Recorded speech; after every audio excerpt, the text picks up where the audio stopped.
What up, peeps? It's your girl Dash coming back to Frontal Takes. Well, you guys, I normally do my movie news on the weekends, but every now and then a couple things come out that I want to discuss real briefly.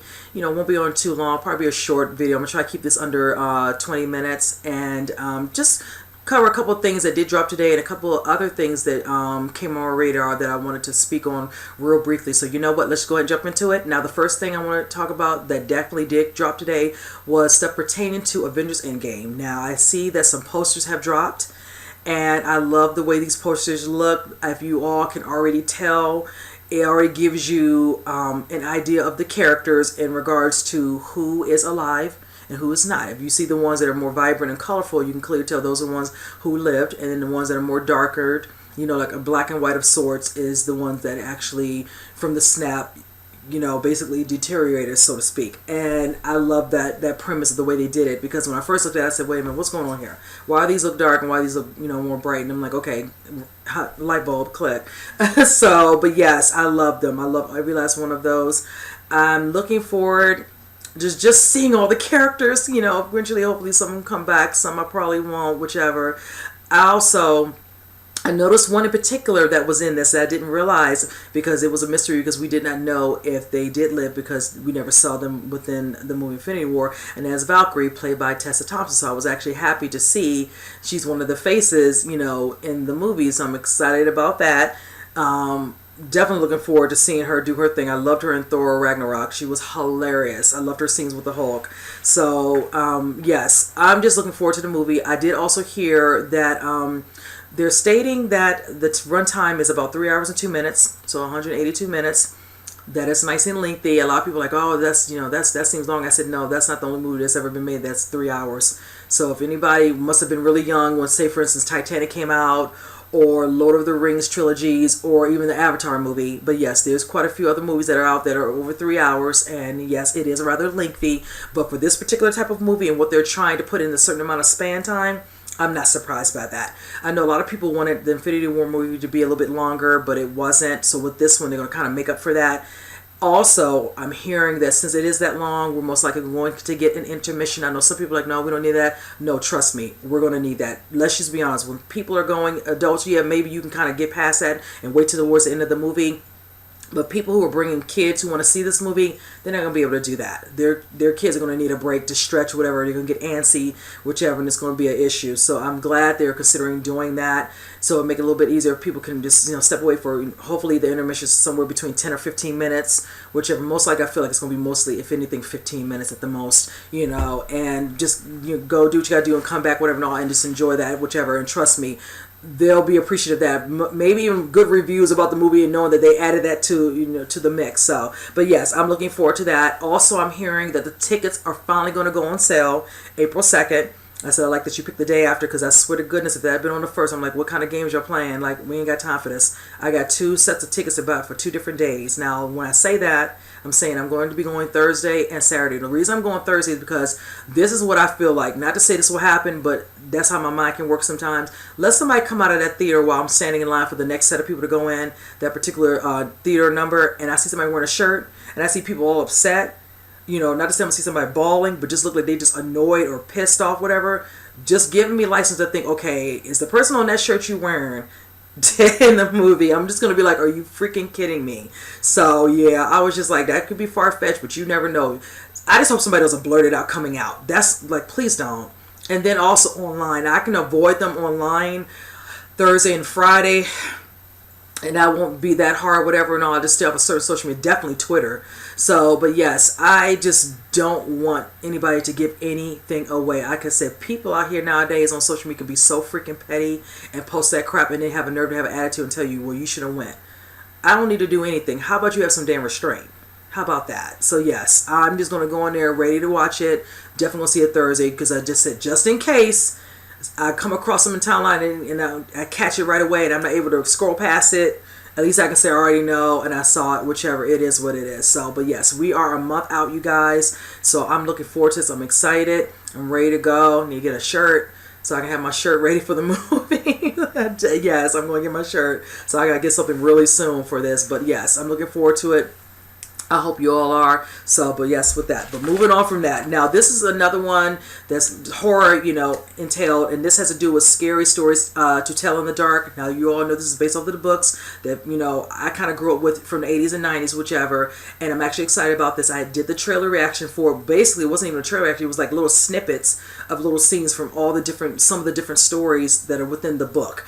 But it was very effective because, let's just say, some of the characters from those stories looked really good, of course present day from the makeup, whatever they did. Some people, thought they were okay, some didn't like them, but I'm like, they're damn near replicas, where even though they're etched in the book, look very good in real time, whichever. Like the Scarecrow one looks really good. So I'm excited and hyped. I was happy when I remember hearing that Guillermo del Toro was attached to it. So yes, now they do have a poster that just came out called The Red Spot. And it's basically kind of like, you see the little girl, she wakes up and notices she has a blemish on her face, whichever. Unbeknownst to her, most likely something bit her like a spider, in the midst of her sleeping, whatever. But come to find out there's something else that lies within that blemish. Yes, love that. Now, I'll be honest with you, when I saw the poster, the first movie that came to my mind, I don't know if any of you all know this movie, but this is one of my favorite movies, whatever, because even though it's similar like a thriller, a little suspense in it, it's called The Believers. And I really, really enjoyed that movie. And Martin Sheen was in that movie. And there's a scene where the woman is, has like a blemish with it, and also it kind of punctures after a while because at first it's small and it grows, and all these little spiders start coming out of it. Oh, so creepy, but it was so good, whichever. But yes, I just had to just bring that up because when I look at that poster, that's exactly the movie that popped into my mind for some reason. I was just like, wow. But yes, I'm definitely looking forward to this. Now also, if you all are not familiar with the actual overall storyline of what they're doing, because a lot of them are trying to understand how they're going to fill the different stories, together. So this is how they are going to do this. The film is going to take place in 1968 in a town called Mill Valley, and it's basically surrounds a home called the Bellows Family Mansion, where Sarah, a young girl with horrible secrets, used to live and turned her experiences into a series of scary stories. However, when a group of teenagers in the movie's present discover where Sarah resided, her terrible stories inexplicably begin coming to life in real world. Love it. As you all saw, circa those little trailers that we received that were no more than 10-15 seconds at the most. I mean, so small, not even 20-30 seconds like I'm used to for a teaser. So yes, I am totally excited, ready to see it. I cannot recall the date of when this comes out. I know it does come out later this year. I want to say sometime late summer going into fall. I cannot remember the date for me, so don't fault me for that, you guys. My bad. But yes, that will be on my list to watch. Definitely look forward to seeing how Del Toro put his stamp on this one to definitely bring this to life and bring us definitely creepy factors. So, and one thing about this, I know they like to do that comparison every now and then with Goosebumps, but this is nothing like Goosebumps. This is straight horror the way they're doing this particular one. So yeah, they're a little different and all that, so, and that's nothing wrong with it because that's what I'm here for. I love me some horror. So, but moving on. Now, this brother that I talk about all the time, and I'm talking about Michael B. Jordan, is staying straight busy. I talked about him this past weekend's movie news about him working on a new monster movie, not in production just yet. He's got a new director who's come on board. He's a Detroit native guy, and how they're in the midst of putting together this project. The director's come on, so of course the script is going to be worked on. Now he's talking about playing an ageless man titled Methuselah. And I'm looking forward to seeing this because it's considered, I cannot pronounce it correctly, my apologies, it's basically like a biblical figure. Now for this particular one, let me just kind of read out the synopsis for this. That the film's script revolves around a man who's already been alive for more than 400 years, yet shows no signs of physical wear or tear. It doesn't sound like a straightforward biblical retelling, whichever. Kind of like a mythology, I want to say similar to, like they said, like Highlander. And I said, okay, I love me some Highlander. I discussed briefly how they're considering a reboot, but right now they're not sure if they're going to do the movie or the TV. But I love that they're kind of doing this. So I don't know if this is something where once we get a little bit more understanding of a synopsis of what they're trying to do with the overall story, besides that, if this is something that can continue into being other movies down the line. You never know, because if you're talking about in terms of comparisons with Highlander, we saw how that ended up happening. He actually ended up doing 3. You make sure it came out, and they did a TV series that lasted for quite a few years. And now after all these years, they're considering doing it again. But of course, dealing with swordsmanship, all these things have to be very creative and done a certain way, up to date, modernized, whatever within the movie. So that's an idea. I like the thought of that. An ageless man. Wow, that would be interesting. I'm looking forward to seeing exactly, how, who's going to be, of course, directing this. I don't have listed for a director at the moment. I did hear that Tom Cruise was attached at one time a couple years back, so that looks like now that Michael Jordan's come on board, he'll be working alongside and producing also with WB. So yes, he's just busy. I mean, he finished wrapping, I want to say late last year, I don't know if it's December or January, Just Mercy. He also, which was with Brie Larson, she'll be in that with him. He's also going to be working on a new movie, Journal for Jordan, which directed by Denzel Washington. And then we also have him where he'll start doing pre-production for the Tom Clancy novels, which the one of them is called Without Remorse. Now, once he's done that, I'm assuming he's going to want to consider the rest of the trilogy of the books, which the next one I think he said will be Rainbow Six. So I'm excited for him. I'm like, brother, get the money. I'm hyped for him because it just looks like it's going to be awesome. I love that he's just mixing up all his roles. Not to say he's worried about being typecast, but I just love that he's giving you a little bit of everything. So when he's considered for different roles, they can see just his overall profile of all the different choices in the movies he's been in, whichever, and all that. Just keep the people guessing. That's how you get the roles, and they can tell that, yeah, the potential to just honestly do anything. So I'm excited for him. Now, moving on to this one. This is one I just actually talked about this past week, and actually a couple weeks ago, about a particular actress who I thought was attached but didn't hear anything because they added some new cast members, and this has to do through Blumhouse. Now, this has to do with the movie called The Hunt. Now, when I talked about this, I want to think either last week or the weekend, no, it was almost 2 weeks ago. This had to do with another individual coming on board, but then hearing about 3 other people. Now, Betty Gilpin is the one I had discussed previously about a month or so ago being attached to this. Now, when I discussed this almost 2 weeks ago, I'd heard that we had Emma Roberts, we had Glenn Howerton, Justin Hartley, and also Ike, I want to say Baron Holtz, had just added to the cast for this movie. Now it looks like Betty Gilpin is actually attached, because at first they didn't say anything else about her name. I thought she was in the consideration for the movie because she's supposed to be playing one of the leads. Now it looks like she actually is a part of it. Now this is the movie I told you, and I had to write it again to remind you because I'm excited for this because it's something a little bit different. That they're doing a little bit with Blumhouse because it's considered more of a political action thriller. This is a group of characters being hunted down. These hunts are being happening because of the person's having a different political affiliation. So the ones who are hunting them down have a different affiliation, whichever. So it's almost like, whatever they have, whatever in regards to whose side they're on, the opposite side is out to kill them. So yeah, this is something going to be very, very interesting. And I don't know how far into the political realm and discussion it's going to really get into, but it's going to be very interesting when they go into full discussion about this. I like that this is something that's honestly has not been done before. If you think about it honestly in regards to how they've laid the foundation with the movies with the Purge franchise. So just going to see the difference in take, whatever, because it's like this one, you remember with the Purge how they do it, they shut everything down during certain hours, whatever, where you can go out and you can kill whatever without being arrested, killed yourself, whatever, until 6 o'clock in the next morning, whatever. This one is like a certain set of people are going to be straight hunted in regards to this. So I don't know if these people are working somewhere and all of a sudden they're automatically taken somewhere, the woods or whatever, and hunted. Excuse me, I thought somebody was knocking on the door. So, but yes, I'm looking forward to this and seeing how this turns out. I know this is in the midst of starting production probably shortly soon, since they actually already have the script, kind of ready to roll. So once I know actually the date, because I don't have a date for it as of yet, whichever, but I'm looking forward to this. And for Betty Gilpin, she actually is on the Netflix show Glow. That is a funny, hilarious show. I love my wrestling, so yes, I'm totally just love that. So I'm looking forward to just seeing this movie, so I'm gonna keep my eyes out on that one. Now another movie, of course, I'm looking forward to seeing that comes out this summer, and that has to do with Annabelle Comes Home. I'd already talked about the new title that they gave it. Of course, James Wan put out the poster for it, whichever, little creepy one, eerie, where she's in her little box case inside of the artifacts, room, whatever, creepy. And I'm just like, okay, I'm ready for it. Now, the person who's actually directing this, his name is Gary Doberman.